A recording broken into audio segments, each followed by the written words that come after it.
All right. Welcome to Montessori Moment Live, Montessori in the Home Outdoor Edition. We did a Montessori Moment or Montessori in the Home earlier in the year that was for indoors, but this is a special presentation on the outdoor environment. My name is Jessica Ostrov. I'm the Regional Director of Montessori Education for Endeavor Schools in Minnesota and two schools in San Diego. So welcome, welcome. I'll start with a quote by Dr. Maria Montessori. She said in her book, From Childhood to Adolescence, there is no description, no image in any book that is capable of replacing the sight of real trees and all of the life to be found around them in a real forest. Something emanates from those trees which speaks to the soul, something no book, no museum is capable of giving. So the idea is giving them real experiences in the real outdoors. Because the outdoors is filled with glimmers. Glimmers are building a lifelong relationship with the outdoors. So, a little guide to glimmers. Glimmers are the opposite of triggers. They are tiny moments of awe. They spark joy and evoke inner calm. They have a positive effect on our mental health. They are micro moments causing tiny mood shifts. They send cues of safety to our nervous system. They bring feelings of ease and contentment. Our body responds with positive energy. They allow us to feel hope when we're lost. Our nervous system is strengthened by them, and they can help increase our well-being. And once we start embracing them, it can be a beautiful way to see the world around them. And the outdoors is just full of those glimmers. So I'll invite you to take just a moment as I'm talking through this slide, to think about what outdoor play was like when you were a child. There were all kinds of semi-dangerous playground equipment type things over here, but there were forts and there were, just games, hopscotch, all these different kinds of games that we used to play. I personally remember that my neighbor had a big old spruce tree, and the bottom branches hung all around the trunk, all the way down to the ground, so the children could climb in there. And it was like a pre-made fort out of a spruce tree. And we would spend hours in there playing all different kinds of games. It was very, very special and something that I will always remember from my childhood. It's the sensorial experiences. I grew up in Duluth, Minnesota, on the tip of Lake Superior, and some of our winters were just brutal. We also got a lot of snow, and we used to make snowmen and dig forts and go sledding and all kinds of things that didn't even, there's skiing and snowboarding and cross-country skiing and all of those things as well, but there was so much to do that was just accessible and free to us just being outside. And that is something that I fear children are not getting as much of these days. Because is there a need now more than ever before for purposeful outdoor activity and intentional play, giving them intentional opportunities to have uninterrupted time outdoors to just let their mind wander and do all of the things that children's brains need to develop. I mean, of course there is. Look at this sort of glimpse of modern day life in the family, right? We have devices. We're constantly busy. We are stressed to the max. There's the residuals of COVID. I put this little violin player over here because children are often programmed all the hours. When they get picked up from school, they go to this lesson and that lesson. And I actually talk about a lesson that I recommend for children. The younger, the better. But we'll get to that in a bit. That'll be a little cliffhanger for you, a little teaser. But all of these things that don't allow children to just have the natural ability to enjoy and engage with the outdoors, unstructured, with freedoms. Children are not meant to be sedentary all of the time. Indoors, outdoors, children's development requires movement, sensorial experiences, creativity, opportunity to interact with their environment. So they really need that. And when they're on devices, it just simply is a barrier to this.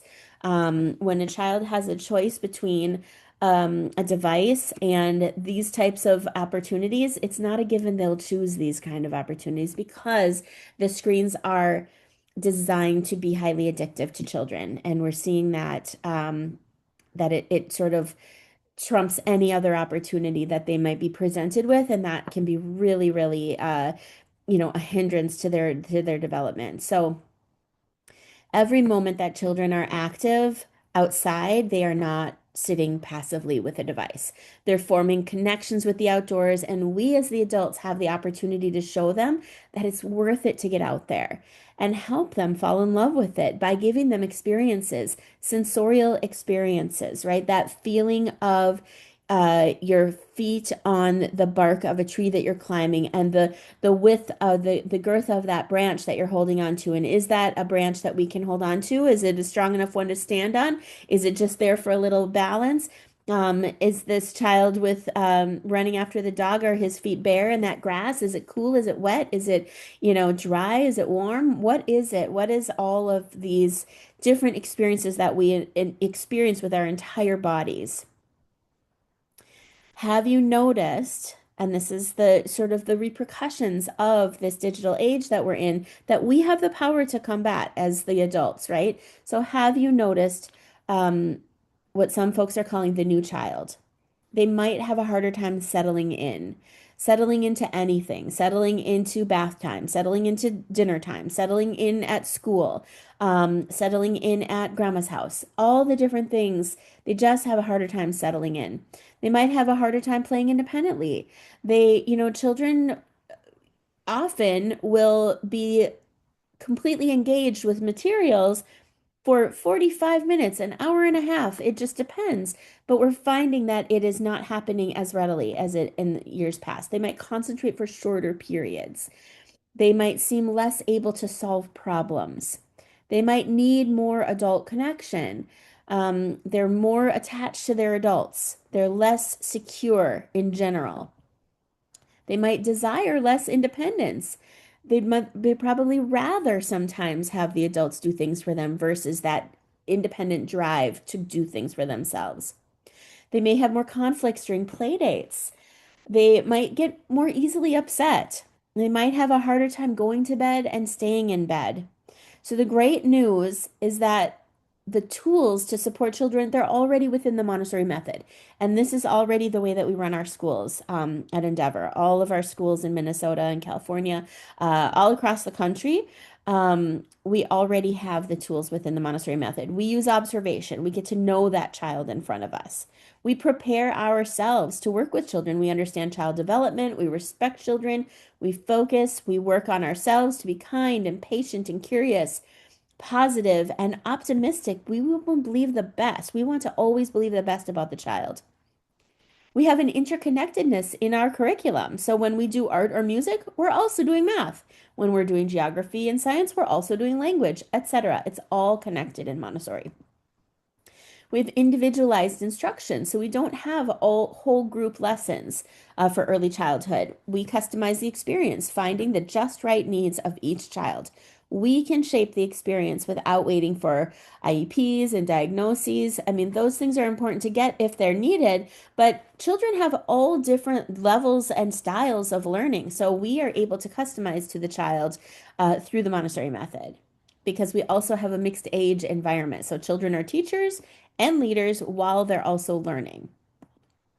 We have time. We have children for, in infants, it's 0 to 16 months. In toddler, it's 16 to 33 months. In Children's House, it is 33 months through the kindergarten year, so until 6 years old. So we might have them for a year and a half, 2 years, or even 3 years in the same classroom.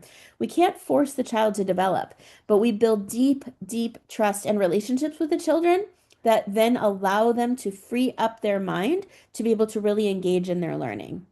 And we have, of course, the prepared environment. We design the environments that are full of wonder, evoke curiosity, allow for freedom of choice, movement, communication. And the outdoor environment is such an incredible example of our prepared environment. We don't stop preparing the environment at the door. This extends out into the outdoors. The outdoor is as important as the indoors. Children crave purpose, focus, to feel like they have something to contribute, that they have worth and something to offer. The outdoor environment provides endless opportunities for the child to shine. So what does this moment need? This moment needs more unstructured time outside, at school and at home. There is a place for the child in the real world We want to give them real responsibilities outdoor, real risk assessment. We don't take away risk, or we don't take away, yeah, we don't take away risk, but we do take away hazards, right? So we know how to keep children safe outside, but we do want to give them the opportunity to walk on uneven ground, for example. That is risky for a child who's just learning how to walk. They might fall. We're there to catch them. We're there to take care of them. But we want to give them opportunities and give them a little bit of appropriate risk.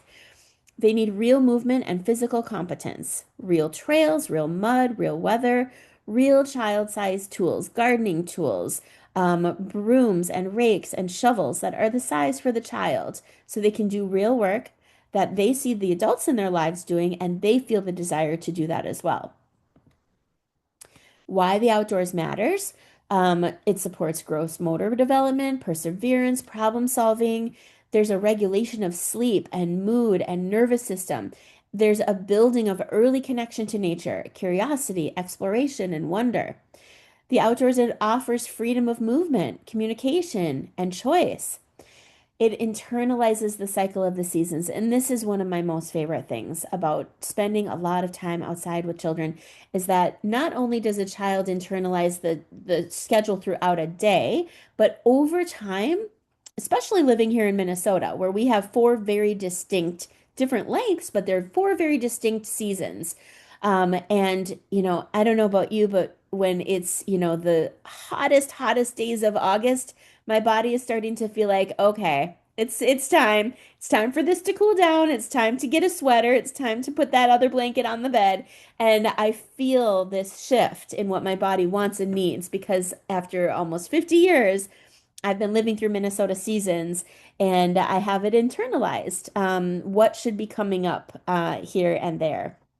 And I just love that. And that's through exposure to the elements for 50 years. But it starts as children, the slower pace, having space and time and items of interest to observe. And then it develops leadership, social skills, so many opportunities, social opportunities outdoors that are different than indoors. It's just different. We're fostering independence and interdependence, being part of a community, the emotional well-being of the children, understanding the interconnectedness of the universe and our place within it. Practical life skills, of course, preparedness for different types of how do we dress for going to the beach and how do we dress for building a snowman.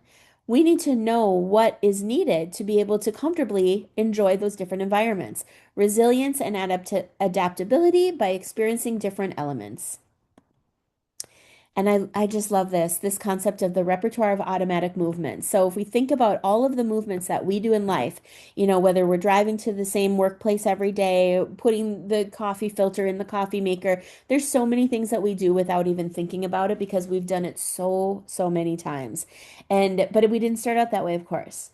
The world is a blank slate when you are just born, and you start to create this opportunity where you can recognize by looking at something how heavy, how much exertion is going to take, right? To pick up a pen or to pick up my phone is slightly heavier than my pen, and I just know that. So, because I've picked up a lot of pens and phones in my life, right? But children are starting to build that muscle memory. So, creating with different materials, harvesting different produce. What types of things do we pull, twist, pinch, shake, cut, roughly, softly, quickly, slowly? If you go to squeeze a tomato to pull it off of the vine, it might just burst right in your hand. But because you know how much pressure to exert, you twist it and twist it until it comes off, right? Children don't know that until they have experience with it. So we need to make sure we're enriching their environment with lots of experiences to build this automatic repertoire or repertoire of automatic movements. Walking, skipping, jumping, dancing, running on uneven surfaces, like we talked about. Wet surfaces, dry surfaces, frozen. Minnesota is very dangerous in the winter if you don't know how to handle ice on the sidewalk. That is something that children really need help understanding from a very young age. How can you tell? By looking, by feeling. What does it feel like? What does it look like? What type of weather would it be where there might be ice on the sidewalk? And how do you navigate that? That is a serious safety concern in Minnesota. I've had so many friends and relatives, slip and fall and have different injuries. Doing things in unpredictable conditions.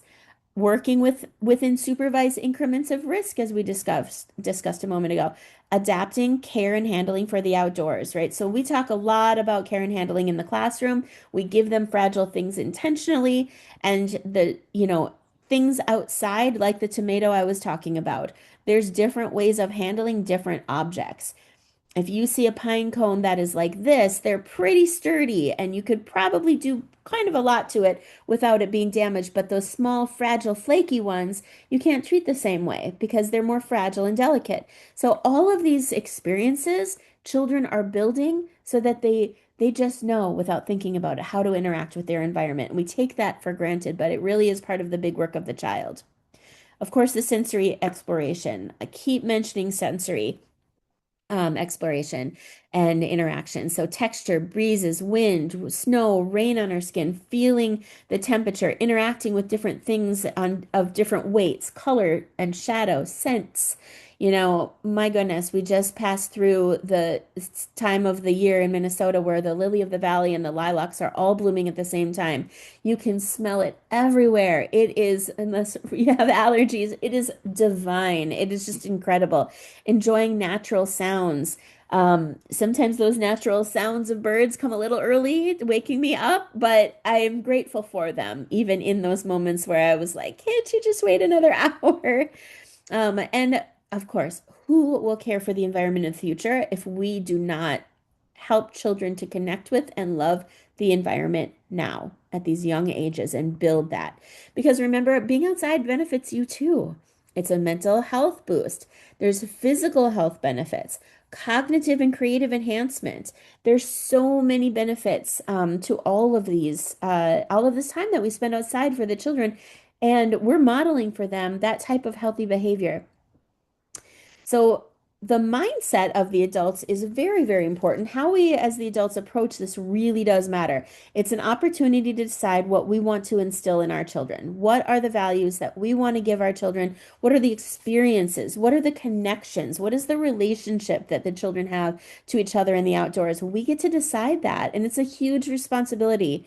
It's a massive opportunity, but it's also a big responsibility.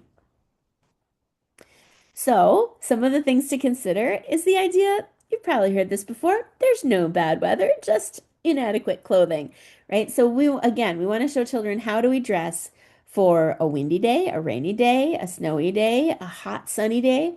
Dressing for the weather is a practical life skill. Children regulate better outdoors. Weather builds adaptability. Outdoor time should not depend on perfect conditions. Please don't wait for perfect conditions. There is barely any such thing as perfect conditions. We need to adapt what we have on our bodies to be able to enjoy the weather wherever it is. So, remembering, of course, that our emotional reactions shape the child. This is something to be really cautious of as adults. Children often borrow our emotional responses before even forming their own. So, how do you feel about bugs, worms, dirt, rain, cold, getting wet, climbing, animal encounters? Are you afraid? Are you grossed out? Are you excited? What kind of emotional response do you get when you think about those things? Um, I used to love to take my child outside when it was pouring rain and get completely soaked. I mean, bare feet in the puddles, completely soaked. Why not?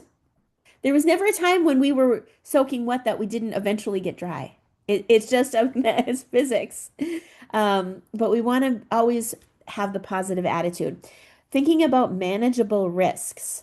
So, risk versus a hazard. I brought this up earlier. So, we want to have challenges for them outside, graduated exposure to risk, opportunities for them to test themselves. Some examples that you can do with families that we may not be able to actually do at school: climbing trees, campfires, hiking, crossing streams, using tools, climbing on rocks. So a risk equals challenge that the child can perceive or manage. Hazard is the danger that a child cannot anticipate. We don't want to put children in the way of hazards, but we definitely want to give them incremental, graduated exposure to risk. Montessori environments remove hazard, but not all risk, and that is absolutely by design. Nature as a relationship. So, to build a relationship with nature, repeated contact with the same places, seasonal observations, unstructured time, belonging in nature, letting the child know that this is a place for us too. But when we go, we're respectful of this space, right? So, ways to cultivate this relationship, having what we call sit spots. Where are some spots where we can sit and just enjoy what we're seeing, what we're doing? It could be a swing, it could be a rock, it could be a bench, it could be a fort. Where can we just sit and be outside? Gardening is huge, to see the life cycle of a plant from a seed or a little sprout to something you can make a salad out of or put in your pasta or whatever. Bird observation. Children love seeing birds, moon watching. No, especially in the winter when it gets dark early and you can see the moon very early, so it doesn't interfere with bedtime. That's pretty magical to be able to watch the moon. Noticing those seasonal changes, caring for living things, collecting precious things outdoors. I'll tell a quick story about when my son was a toddler. So he was about 2.5, I would say. And it was the first snow of that season. And when I woke up, I looked outside and everything was blanketed in snow, and there hadn't been any snow yet. And my son was only 2, so he didn't really remember snow from before. And when he woke up, I said, Nico, come on, you gotta come see this. Look out the window. And I have this particular picture of him looking at me after having looked out the window at all the white snow and looking at me. And he said, Mama, clean it up. Which I just thought was so precious. It was like, to him, it was messy outside. He forgot about snow because it had been a while, a year ago is half of his life since there was snow outside. Boredom is often the beginning. It's okay for children to be bored. I mean, a child saying I'm bored is a gift. Don't just put a device in their hands. Wait it out. Give them opportunities. You don't always have to set up activities for them. You can put a few things out like baskets and, things like this where they can go and collect twigs and acorns and pine cones and, and be careful of choking hazards, of course, but see what they do with it. Don't orchestrate everything. Don't engineer all their experiences. Because saying I'm bored often moves on to wandering, and then wandering moves on to observing, and then observing goes on to inventing, and then inventing turns into deep play. And adults often interrupt this process far too early. Speaking of the first snow, file this away for next year. This is a big deal for Minnesota children. Drop everything. And I told all the teachers in our schools as well. First snow, drop everything that's happened, and no matter what is happening, get the children outside. Let them see and experience the joy of the first snow. Those big, fluffy, gorgeous snowflakes. Let them have this particular joy. Whatever you do, do not let them hear you complaining about the traffic or the drive home or the shoveling or, all the things like that. That's our business. That's not for them to be worried about at 2, 3, 4, 5, 6 years old. It's just joy. And this will help them. Seasonal depression is a very real situation. And if we have things to look forward to in the winter, it will really help children, Minnesota children especially. So families are in a unique position to give children experiences that we cannot offer at school. Climbing trees, that's not something that we can really do safely with a group of children, but you and your child can certainly explore safely climbing trees. Bike riding. Oh, it's biking builds lifelong confidence, joy, and comfort with movement and the outdoors. Strengthens connections through shared adventure, conversation, and everyday experiences. Helps children develop independence and a natural desire to ride on their own. And it normalizes active, connected living, exploring the world together instead of always driving in a car. I had a seat like on the back of my bike when my son was young. And we used to bike literally everywhere. So let's see if we can play this video. Daddy. Yes. Fire truck. Daddy. Yes. Cars. Daddy. Daddy. Yes. Water. Free. Bye. Daddy, Yes. paper. Rainbow. Daddy, Yes. bus. Daddy, Yes. person. Francis. Versus. Daddy, Yes. versus. Yes. Daddy, Yes. versus. Yes. Daddy, Yes. versus. Daddy, Yes. the bat. Oh, it's a bird. Daddy, Yes. sauce. Snacks. Okay. Daddy, sauce. Daddy, sauce. Daddy, Yes. sauce. Snacks. I'm coming. Daddy, Yes. sauce. I'm coming. I'm coming. And now some of these. Yeah, this. All right. We'll keep moving. Okay. Hey. Good. Oh, I just used to love, I biked with him on my bike like that. And a lot of families get a Burley, the little trailer that pulls behind. It's just the best. It's the best with a child on the bike. And then what happens is that children learn balance by balancing, training wheels. I highly discourage training wheels. Training wheels teach a different motor pattern and often prolong that dependence. I have, seen children just clinging to their training wheels until they're 7, 8, 9, 10 years old. They don't need them at all because back when they're young like this is my son in our apartment. In fact, that window over there, that's where he stood to look out the window, and he saw the snow.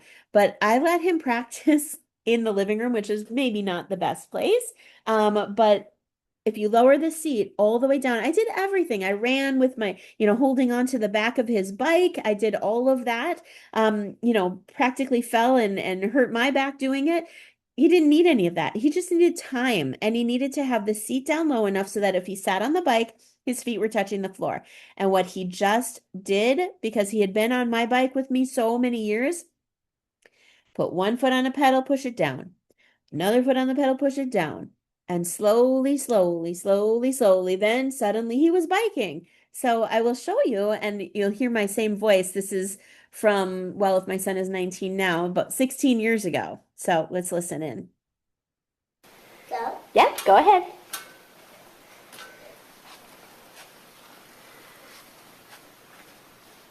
Oh my goodness. It is April 13th, 2011. It is 1 month exactly before Nico turns 4, which means he is 3, and he is riding a bicycle with no training wheels. Look at him go. Whoa, watch out, babe.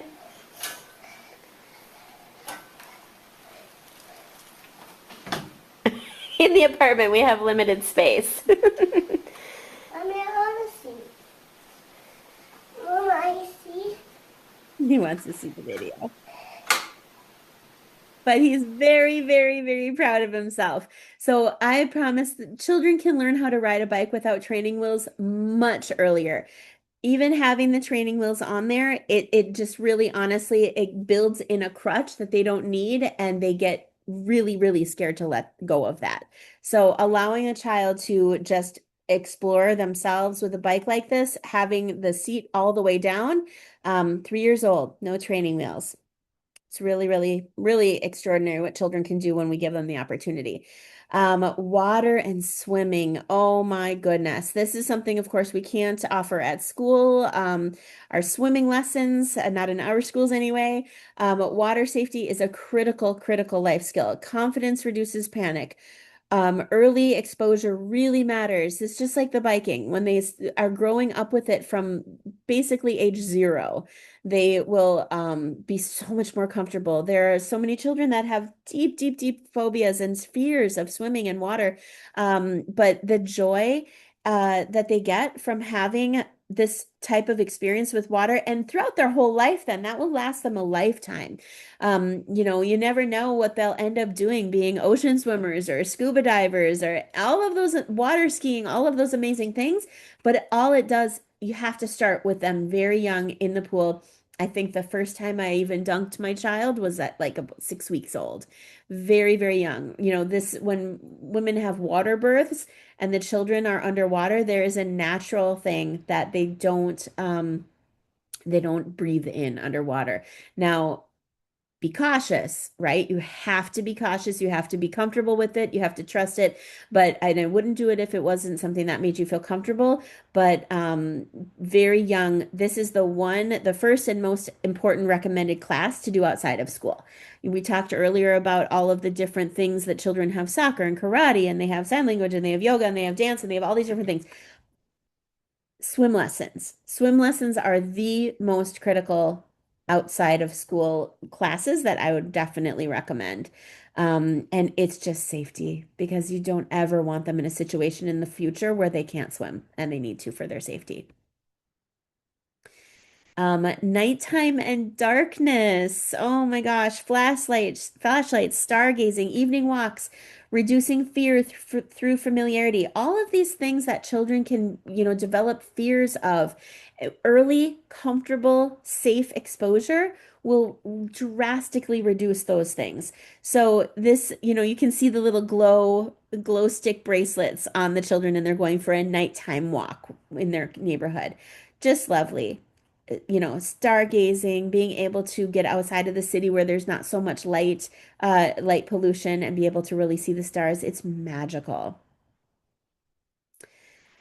Caring for animals in a bigger way than we can do in our schools, observing wildlife respectfully, caring for pets and chickens and garden creatures, going to different types of zoos and apple orchards that have animals for observing, not forcing affection or fear, but really observing wildlife respectfully. That is such a special attribute to get going early in life for children. Fire. We won't have fire at school, of course, but at home you can definitely safely, have bring them to campfires, go camping, go to nature centers in the winter when they have these beautiful luminaries and they have, outdoor marshmallow roasting and candles and respect versus fear. Again, it's that respect versus fear. We have to be careful. We don't need to be afraid. We just have to be careful. Supervised responsibility. Outdoor grace and courtesy. So, the outdoor etiquette of respecting habitats and leaving spaces better than they were found, caring for our shared outdoor spaces. So, this birch tree, if a child didn't know, they would probably want to peel that bark off. They probably wouldn't know unless an adult is there to guide them that that can hurt the tree, right? And so we need to be near them and give them these opportunities to appreciate nature. And I'm willing to bet that on the ground below that birch tree are pieces that have fallen off naturally. So if they wanted to take some birch bark home to just enjoy and treasure or do artwork with, they probably could, but we wouldn't want to peel it off the tree. And so we need to be there to show children how to do that. Picking up, a bottle instead of just leaving it there. These are things that we have to instill really young in children. So now we're going to move on to sort of preparing the environment at home. So you could do something like this where you have activities on trays and it's sort of formalized. It doesn't need to be this way. This is kind of an outdoor classroom type of setting. Totally up to you if you want to go that route or what you would like to put out there is completely up to you. Storing things, having a place to put things away is really, really important and for everybody in the family to understand how it's supposed to look when you put it away. So then everybody can contribute in the same way and understand how things are meant to be. But having a good storage system, even if it's something as simple as laundry baskets out here, because these can get rained on and they won't be damaged, it really, really helps to keep everything in good repair and tidy. Keeping children cool and hydrated, their bodies are a lot smaller than ours. They need a lot more attention and consideration when it comes to staying hydrated. A misting system like this is at our Edina school. They have a misting system right on the fence. You could easily do that at your home if you wanted to. This was from Amazon, not very expensive at all. It casts a cooling mist on those hot summer days. The children love, and the adults love to be near that. It's not necessarily about buying, but it's about more preparation. So a rich outdoor environment doesn't come from a bigger budget. It comes from intention, planning, passion. Are your toddlers digging in your garden beds? Well, do they have someplace else to dig? Because they have a desire to dig. We need to give them a space where it's okay to dig. We don't want them digging up our tomatoes, but we want to give them an opportunity to dig. So it's not about buying more. It's not about filling space, or it's about choosing intentionally, offering real tools, and using what's already there. Remembering that natural materials offer endless possibilities. So, true imaginative play with sand, sticks, flowers, and stones lets children turn anything into anything. A stick can be a spoon, a flower can be a cake decoration. Unlike, for example, a plastic kitchen where a ketchup bottle is just always a ketchup bottle, natural materials foster creativity, problem solving, and personal expression. So the children could play with some setup like this for hours and days. This just having sand and having a cup to be able to make little castles with. These are so simple and so inexpensive. And that's the sort of environment that we can offer them where they could play for hours independently. We want to stock up on a few essentials, right? Like potting soil, bubbles, sunscreen, quality sand toys that aren't going to break right away, and sidewalk chalk. I want to show them how to use things too. So, one thing that children sometimes do if they aren't shown is they dig and they fling. They dig and they fling. And then suddenly you're sitting there reading your book and you're covered with sand because your toddler is digging in the sandbox and throwing that sand. So, show them how. I'm going to show you how to use a shovel. This is the handle and this is the blade. Do you know what it means to fling something? That's when we kind of throw something without looking where it's going. What could happen if we fling sand or wood chips? Yeah, it could get in someone's eyes or hair. Let me show you how to dig without flinging. We're going to make a pile right next to where we're digging. It's just literally as simple as that. They may not know that. It seems so simple, but we think it's simple because we learned that as a child at one point. Sandboxes are really, really amazing. Sensory exploration, touching, pouring, and shaping sand, fine motor development, digging, scooping, and building, creativity and imaginative play, open-ended materials, social skills development, sharing tools and collaborative play, early math and science, measuring, volume, cause and effect exploration, and the practical life of sweeping it up. So how do we set up children for success when we like, oh, we don't want all of this sand and wood chips to be tracking in the house? Same thing we do at school. What systems and supplies could help them? We don't want to fear sand and wood chips and take away their opportunities because we don't like the mess. Just make cleanup part of the transition. And, maybe they sit and they dump out their shoes before they come in. Maybe you have a little dustpan and brush with a little pail for them to sweep up if any sand or wood chips does fall out of their shoes. So caring for the environment, washing the windows from the outside, sweeping, raking, shoveling. Remember child-sized tools. Chair and table scrubbing. See these toddlers down here? They have these plastic chairs that they use outside and they get a little dirty. So they are scrubbing it with brushes and soap and then hosing them down. Filling bird feeders, sanding stumps with sandpaper. So if you see a tree trimming company out there cutting down a tree somewhere in your neighborhood, you might ask, do you mind sending those logs over to my backyard? And, they might have jagged splinters and things, and you can give your children sandpaper to just sand it down. And they love that real work, seeing something go from kind of prickly to nice and smooth. That is really, really rewarding work for a child. Reading outdoors. Reading outdoors. Oh my goodness. What if you created like a little fort with a sheet and maybe some little string lights and you sat and you had a basket with books and you read outside with your child? Lovely. Collecting leaves, pine cones, fallen seeds, and seed pods from different kinds of plants, maple helicopters, catalpa pods. I have a lot of catalpa pods in my yard. Dandelions. Dandelions are the special flower that it's okay to pick. So, going to a thrift store and just buying a bunch of these baskets for a couple dollars each, and they can just do so much with collecting. Children love to collect things, pick things up and carry them from one place to another. Speaking of dandelions, there's so much you can do with a dandelion. You can, make these little bracelets. You can do flower pressing. You can do art and paint with them. You can dissect it and look at all the different parts of the dandelion. There's so much to do with dandelion. You can make tea. You can do all kinds of things with dandelions.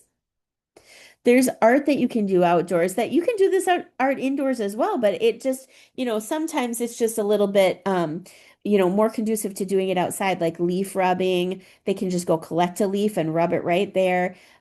Take it to the next level and let them, after they rub with crayons, they paint with watercolor over it. It's just beautiful. What about a shadow art? What if you had a basket with animals, toy animals, and then a tray with paper and a small tray of colored pencils, and they could trace these shadows and then color them in and make a little scene of animals or dinosaurs or anything. Some art is really just pretty messy, and it'd be better to do it outside if unless we want to have a big cleanup going on. So, white glue with sand makes a beautiful, beautiful piece of art, but of course the sand gets everywhere. What about making paint out of mud, just mixing soil and water in a bucket and then using that for paint? Um, you can hang large paper on your fence if you have a fence. You can paint your fence with just water, your sidewalks with just water. You can crumble up chalk and put water and cornstarch in it and have colored paint to paint on the sidewalk that will just wash away with the rain and is non-toxic. Painting rocks, using those to create mazes on the ground. There's so much to do. Pressing leaves, sorting leaves. Children love this, just wrapping sticks with colorful yarn. It's such good fine motor work, and they make beautiful little sort of special trinkets that you get to keep. Music outdoors. Do musical instruments get a little loud in your house sometimes or your apartment? Um, Bring it outside. Invite their friends over and start a band. There's just so much we can do outside that we can do inside, but it's better if we do it outside. Gardening, of course. So in planters, garden beds, all kinds of containers, old shelves on their backs. Don't forget the cooking projects and the food work that tie it all together. What do you do with these things that you harvest? You can make salads, you can make salsa, you can make pizza. You can do so many things. Here's some gardening pictures from one of our schools, our Chaska step-by-step Montessori school. They have these long sidewalks and they put these garden beds along it and they don't waste an inch. They make that narrow space into a garden plot. Talking about the living inch, I love this. It's all about calling attention to detail, noticing. What do you see in this little square? What if you had, those magnetiles that are empty on the inside or some kind of ring of some sort that's empty inside? And just examine what do you see right in that space? Can you draw it? If you look closely, do you see some different types of plants, different types of insects? What about leaves that used to be on a living plant? What about these brown leaves and these yellow leaves and these green leaves? What stage in life are they? Sensory exploration. Oh my goodness. I mean, what if you traced your child's shadow with chalk and then they could color it in and draw their pants and their shirt? Pinwheels and exploring the wind and the breezes. Water. Don't be afraid to let them get soaking wet because changing their clothes when they're wet is a whole nother level of practical life of dressing and undressing oneself when you're wet. It's really, really hard and that takes more practice. So light and shadow, leaves and textures, water play, all of it. What about balance? So building coordination, core strength for later skills like riding and biking, supports focus, self-regulation through slow, intentional movement, building confidence through manageable challenges and repeated successes. So all those rocks that they're painting, what if you sorted them or graded them, I should say, smallest to largest, and you made a maze or a labyrinth? What if you just made a little colorful walking path? There's so many things that children are just so drawn to because it's not just fun for them. This is actually their development. They're developing their equilibrium and their sense of gravity and balance. They need these opportunities. Again, no devices anywhere in sight. This is what childhood can really look like if we are able to embrace our time in the outdoors. Oh my goodness, games. So learning how to follow simple instructions on a game, how to be a gracious winner, a gracious loser, how to invite people, how to graciously decline an invitation. It builds coordination, balance, strength, and confidence through real movement and risk-taking, encourages creativity, cooperation, problem solving, and a social connection in a natural way. So I had a child once at an outdoor classroom and we had a hula hoop and I thought the child would just stand in one spot and try to hula hoop. He chased that, he rolled it and chased it back and forth for 45 minutes. Now you cannot force a child and say, okay, here's a hula hoop, chase it for 45 minutes. That has to come from inside. That's their inner teacher saying, I want to learn about speed and velocity and friction and gravity and balance and I want to see how it wobbles or see how I can make it be, more straight in a line. How do I make it, roll it so that it rolls back to me? That's a whole nother thing. Park hopping. Oh, this is such a great thing families can do. A city is full of big parks, small parks, all kinds of parks. Make it a summer goal to visit as many different ones as possible because they all have something different to offer. So, if you go to the same park every single day, they become very familiar with it. They become very capable on the equipment, and then they start to explore it, and that might end up doing it a bit dangerously. So, for example, my previous school, we had some monkey bars, and it was a very, very big deal when the children were able to master the monkey bars. But they didn't want to stop at that. They wanted to explore it more, and soon they were climbing on top of the monkey bars. And in 8 years, 8, 9 years, we had 3 children fall and break their arms because they just become so capable that they want to explore it in a different way. And so, as families, you have the opportunity to park hop, go all over town and see all the different kinds of parks. It's pretty cool. So, a little bit on each age group. Infants outside, please bring the babies outside. They need to get outside too, and not just in a stroller where they don't really have a lot of freedom of movement, but let them have that time and space to be outside. I mean, definitely take them for walks in their stroller too, or in a carrier on your body, but you definitely also want to give them the opportunity to move, and they need us to be calm and attentive and connecting to the outdoor, the natural world. Obviously safety, shade, hydration, safe surfaces without choking hazards. Those playgrounds that have the like chipped tires, those red black plastic chips, that's really dangerous for a young child. Allow reasonable risk. Remember texture, uneven ground, dressing infants for the weather. They can really enjoy being in the snow on warmer winter days as long as they're dressed properly. We want to shift ourselves from being their entertainers to being an observer, from directing them to following them, from being busy to being calm. And our job then is to ensure their safety, narrate minimally and meaningfully. So we're telling them, we're giving them language. Those are bubbles. The bubbles are floating. There's some small bubbles, there's some large bubbles. What color are the bubbles? And, oh, the bubble popped, right? We're telling them what's happening with words so that they can connect that with experiences. Those are the teachable moments with infants. If an infant grabs a bunch of grass and puts it in their mouth, they don't need to panic. We'll help them clean it up. We'll help them get it out of their mouth, but it's not going to be bad for them. We of course have to make sure it isn't sprayed with chemicals or something like that. But we want to protect their concentration, giving them time to observe their surroundings. At different ages, different age groups, they will, engage in the environment in different ways. This is at our step-by-step Maple Grove school. They love to set up these little sort of like a little outdoor living room slash kitchen for the infants and let them just explore with pots, real pots and pans and, flowers and different things. But they like to, as they get older, their skills and their abilities increase, and it's really exciting to watch.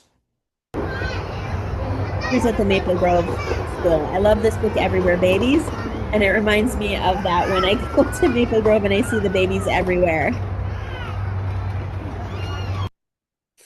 So cute. Now, toddlers, they need movement. They need real work. They need independence. Here's the painting on the sidewalk with just water. That's just a brilliant thing to do. They love washing dishes and getting wet outside. Here they are again cleaning those chairs. There's baskets we can put out with treasures, different treasure baskets. Maybe we have ribbons and scarves. Maybe we have kitchen supplies. Maybe we have, scoops and lids and different types of tools. Just letting them explore outside. I want to show them how to water plants, sweep patios, carry baskets, gaining experience with the fragility of nature, right? A toddler's going to want to grab it because it's so attractive. What if we showed them how to touch it with just one finger? We probably won't damage it as readily as if we don't give them any guidance and they want to grab it with their hand, but show them how to gently touch things, just one finger. That's all we need. They need large muscle work, so they're still gaining balance, strength, equilibrium. Toddlers benefit from doing big muscle work, and the outdoors offers special opportunities. How many sticks can we find? How many leaves? How many petals or pebbles, excuse me? So many things to do outside with toddlers. This is a video. I'll narrate it. It's in Hebrew, so I'll tell you what they're saying of this little young lady out in a natural space with her mother. אני הולכת לבד. מאמא, תראי! She's saying, תראי Mom, איך אני הולכת watch, לבד בלי יד. watch how I'm doing this without בואי holding your תראי. hand. בואי. Come watch. אוי. שוב. Shuv, that means again. I'm sure you've heard your toddler say again, again.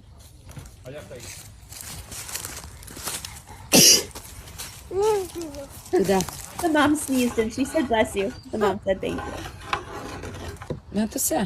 What are you doing? מבשלת ארוחה בוקר פסטה. I'm making breakfast pasta. עכשיו פלפל. Now, I need peel peel, I need pepper. נגמר לי. עושה כזה פסטה. You want some of this pasta? אוהבת מלא. Do you like this, mommy? לשפוך כזה. Should I pour this in there? אני בא לאכול. I'm coming to eat. I'm coming.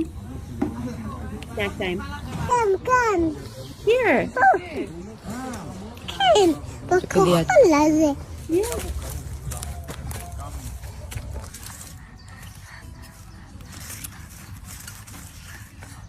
אני עושה תה לכל אחד. I am making tea for everyone. Right now, כזה for a little bit of this. שזה למלא בבוץ. צהובלים. Does pine cones, she says. Walking with supervision on uneven surfaces, right? This is the increased levels of risk. The other thing, she didn't need an adult's hand. For this one, she did. Oh, she's eating again.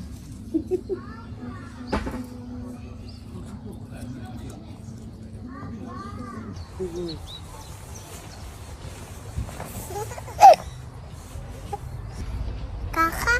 Like this? ככה לסכם? This is how I lay in the hammock.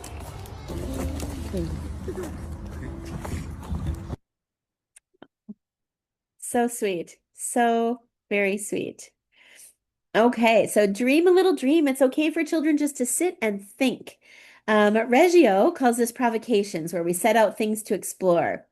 We want children to learn how to be safe and respectful of other people's spaces. A leaf pile is a great place to learn how to be safe with other people in a small space. Down here, what does a child need to know how to do in their climate?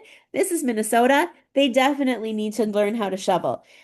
So showing them and giving them child-sized tools from a young age is very important. Art does not just happen on paper, and dressing and undressing when they're wet is a skill that needs practice. We talked about that. Maybe they just want to lay on their towel and gaze at the clouds. A lot of that is just so developmentally appropriate to just be there, just be outside. So this is me with Nico when he was little. I grew up in Duluth, so we like to go to Lake Superior. Forming traditions and rituals is one of the most important things that families can do. It gives children a sense of rhythm, a sense of belonging, a sense of security. Every fall we went to an apple orchard. Every summer we went camping. We always go up north. There we'd go to family pool time. They would have picnics. In the winter, we always build snowmen and go sledding. What is it that you look forward to in each season? When the children get a little older, they have a lemonade stand. What do we all do to prepare and plant the family garden? Going to sleepaway camp when they get a bit older, it is so important and good for them to have that independence of being in nature, away from their families with other children. Elementary school is a great time to do some sleepaway camp experiences where they're completely unplugged for the entire time that they're there and just with other children and adults that really get it, how important the outdoor environment is for them. Outdoor music festivals. There's family camp where you can go as a family to a camp situation where there's counselors and there's activities and things. So it begins at home. The seeds that we plant, the small moments make a lifelong impact. We want to follow the child into the world, and it's more than just a moment. It's really building a relationship with children and the environment. So this is Nico on the North Shore when he was little, and this is him now, or a few months ago, as a ski instructor at Beaver Creek Resort in Colorado. A child that is comfortable in the outdoors as a young child is far more likely to be comfortable in the outdoors as an adult person. So there we go. That is the presentation. Um, Becca, you're still my only one. I'm gonna end the recording here. And